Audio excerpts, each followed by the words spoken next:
योग्य बनत जातो आणि अशा एक एक मानवात्म्याला अनेक योग्यतांनी संपन्न योग शिकवणारा योगेश्वर परमात्मा पिता अशी एक सुंदर दुनिया निर्माण करत आहे जिथे सगळी योग्य माणसं असतात.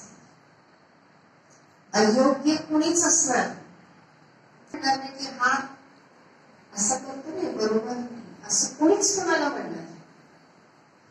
हर मानव आत्मा जो देव आत्मा असेल, दिव्यतेने आणि पवित्रतेने संपन्न असेल, अशा योगीच जे काही जीवन आहे तो आता या संगमयुगामध्ये बनवत आहे, घडवत आहे. आणि अशा टाईपचं जीवन त्या महाराजांनी आपलं बनवलेलं आहे.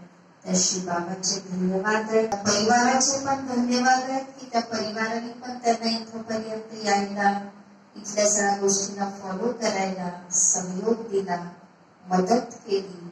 नाही म्हटलं तरी त्याचा शेअर त्यांच्या खात्यामध्ये थोडाफार का असेना जमा अवश्य झालेला आहे.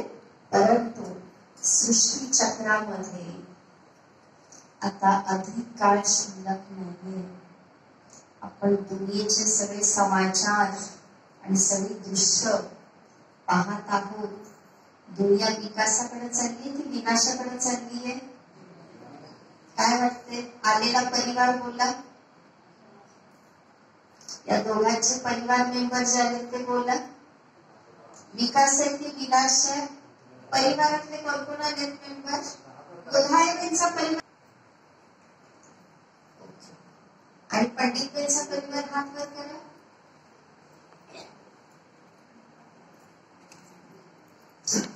काय वाटते तुम्हाला? आणि अशी जी अति झालेली आहे, अधोगतीची अति, त्या अतिचा अंत आता सिद्धांत आहे सृष्टीचा.